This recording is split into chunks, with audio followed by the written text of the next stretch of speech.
हींअर असां वटि केतिरा ई ख़ूबसूरत फ़नकार आहिनि. हर कंहिंजो पंहिंजो पंहिंजो अंदाज़ आहे, मुख़्तलिफ़ आहे, निरालो आहे. जीअं अब्दुल गफ़ार तबसुम चए थो न, जुनू जोश जज़्बा ज्वाला कंदासीं, बूटियूं मास ॿारे मशाला कंदासीं. रुगो पक पिरी ॾे तूं पंहिंजे अचण जी, असां ते छॾे ॾे त छा छा कंदासीं.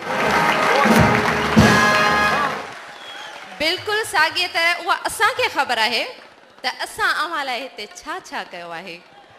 ॾाढा ख़ूबसूरत फ़नकार आहिनि. उन्हनि मां हिकिड़ो ख़ूबसूरत फ़नकार जेको फोक ॻाए थो, क्लासिकल अंदाज़ में ॻाए थो, मास्टर चंद्र खे ॻाए थो, मिठू कलोड़ो खे ॻाए थो, यूसुफ माछीअ खे ॻाए थो. हुन जा खोड़ सारा अंदाज़ आहिनि. बरखा जे तरफ़ां, बरखा एंटरप्राइज़ जे तरफ़ां अची चुकी आहे. उन खां अलावा असां वटि खोड़ फ़नकार, तमामु सुठा फ़नकार हिते मौजूदु आहिनि. पर गोपाल हींअर इन्हनि खे इंतज़ारु आहे त उहो कहिड़ो फ़नकार आहे जेको मास्टर चंद्र खे ॻाए थो. तव्हांजे भरपूर ताड़ी में अचे थो मुमताज़ लाशारी. गुल अहिड़ी तरह पिया हवा में उॾन, कोहा पियो करे कोन पियो करे. गुल अहिड़ी तरह पिया हवा में उॾन, कोहा पियो करे कोन पियो करे. ॻाल्हियूं त अलाए कहिड़ियूं अथनि, कोहा पियो करे कोन पियो करे. गुल अहिड़ी तरह पिया हवा में उॾन, कोहा पियो करे कोन पियो करे.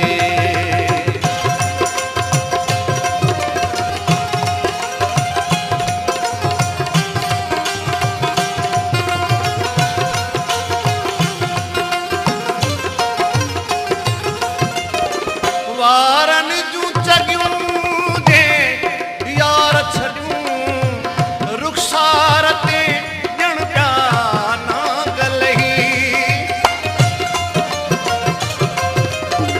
वारनि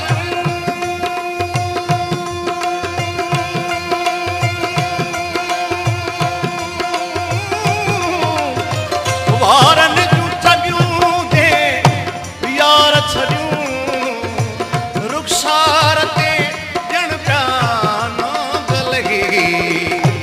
गलड़नि खे छुहण लाइ पिया तड़पनि, कोहा पियो करे कोन पियो करे.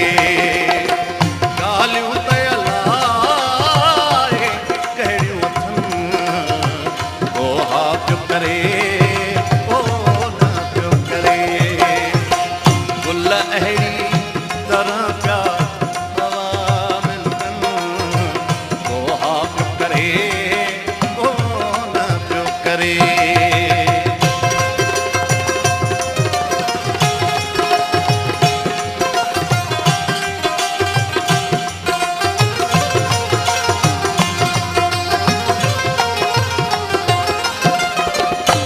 मिसरा ॿुधण जहिड़ी आहे.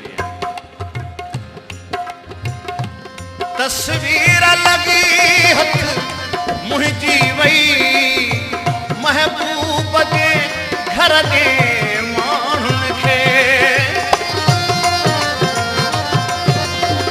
तस्वीर लॻी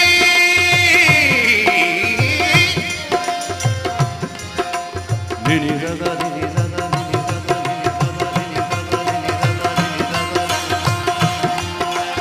नीनी दादा नीनी दादा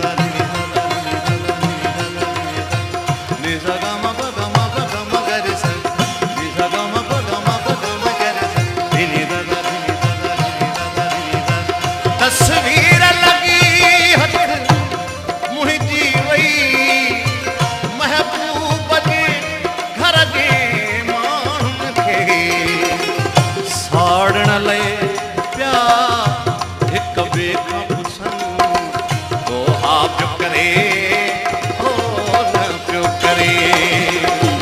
साड़ण लाइ पिया हिक ॿिए खां पुछनि, कोहा पियो करे करे